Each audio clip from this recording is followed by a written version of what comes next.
Jean-François Buet, bonjour. Bonjour. Vous êtes donc le président de l'École supérieure de l'immobilier, mais vous êtes également le président de la commission mixte paritaire pour la formation et l'emploi dans l'immobilier. Finalement, aujourd'hui, on pourrait dire que tout passe par la formation des futurs agents immobiliers et que c'est une cause, en tout cas, un domaine qui vous tient particulièrement à cœur. Moi, depuis toujours, je me suis intéressé à la formation, il y a presque 30 ans aujourd'hui. Et quand on a commencé à mettre en place des BTS, c'était en 95. Et puis, on s'aperçoit qu'il y a un besoin de formation. Il y a la formation qui est obligatoire. Maintenant, tous les professionnels, agents immobiliers ou leurs collaborateurs, doivent faire 14 heures de formation par an. Mais en plus, on va aller vers une formation obligatoire avant d'exercer le métier. Cette formation, ça va être une nouveauté. Il y a un décret qui est prévu par la loi Allure, mais qui n'a pas encore été rédigé. Et là, c'est un travail des mois à venir, bientôt. Parce que c'est essentiel, j'imagine, que les agents soient formés en amont pour finalement avoir un socle ou des valeurs communes. Bien sûr. Alors, les agents aujourd'hui, normalement, ils doivent déjà avoir une licence en droit ou une équivalence. Donc on peut déjà trouver des équivalences, mais aussi les collaborateurs, c'est-à-dire celui qui est en relation avec le vendeur et l'acquéreur, qu'il ait une compétence juridique, technique, qui connaisse la propriété s'il vend un appartement. Et puis le gestionnaire d'appartement, lui aussi, il a besoin d'une compétence. Des formations, il n'y avait pas forcément toujours ce qu'il fallait. Et aujourd'hui, si je veux recruter un principal de copropriété, c'est-à-dire un gestionnaire copropriété, c'est compliqué. Il n'y a pas forcément les diplômes adéquats. Donc on est en train de monter ça et on est en train d'écrire le décret qui va obliger les patrons à recruter des gens qui ont ces formations et ces connaissances minimum.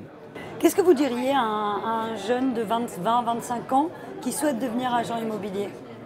Alors moi, je lui dirais d'abord, l'immobilier, c'est une sorte de grosse nébuleuse. Et quand on veut faire de l'immobilier, on a l'impression... alors on voit Stéphane Plaza à la télé, qui est un mec super, dynamique, sympa, et il donne envie de ce métier. Mais il y a plein d'autres métiers dans cette activité-là. Et je dirais à un jeune, surtout, deux caractéristiques principales, je le dis toujours, c'est soyez curieux et passionné.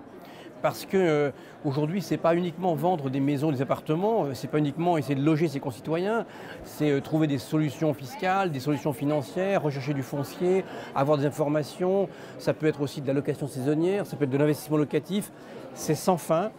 Donc c'est un métier qui est riche, passionnant, il n'y a pas une journée comme une autre.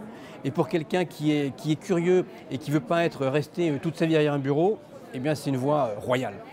L'année 2018 a été une très bonne année dans l'immobilier, oui. Un peu à l'image de celle de 2017 finalement. Très clairement oui, à l'image de 2017, dans la même mouvance, c'est une augmentation des volumes de vente, les prix se tiennent même s'il y a des endroits où ils sont en tension. On sait qu'ici à Paris, les prix ont encore augmenté sur les 12 derniers mois. Il y a d'autres endroits où c'est moins le cas. On sait bien qu'il y a des endroits où le marché est beaucoup plus détendu, sitôt qu'on est en milieu, dans des petites agglomérations, en milieu rural, c'est même très détendu par endroits, donc vraiment des disparités importantes. Et malheureusement, je pense que ça va continuer, que 2019 sera du même acabit, sauf si des éléments exogènes du style les taux qui remontent, la fiscalité qui est forte, ou un élément tout à fait, je sais pas, un mouvement social par exemple, qui vient perturber les choses. Par exemple, j'allais venir justement actuellement les gilets jaunes, oui. Le prélèvement à la source au mois de janvier. C'est vrai que psychologiquement, les Français se disent bon je vais gagner quand même un peu moins d'argent. Est-ce que ces facteurs ne pourraient pas en quelque sorte freiner le fait de se dire bon j'ai confiance et j'investis, ou alors j'attends un petit peu, je vais voir ce qui se passe?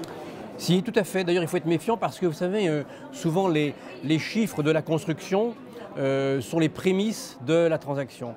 Et on sait aujourd'hui qu'en matière de construction de logements, de construction de ce qu'on appelle le neuf, marque un certain ralentissement.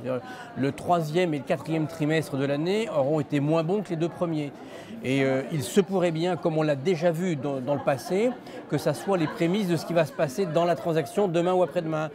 Donc il ne faudrait pas être surpris d'un léger ralentissement à cause des prix qui sont élevés et des taux d'intérêt qui remonteraient.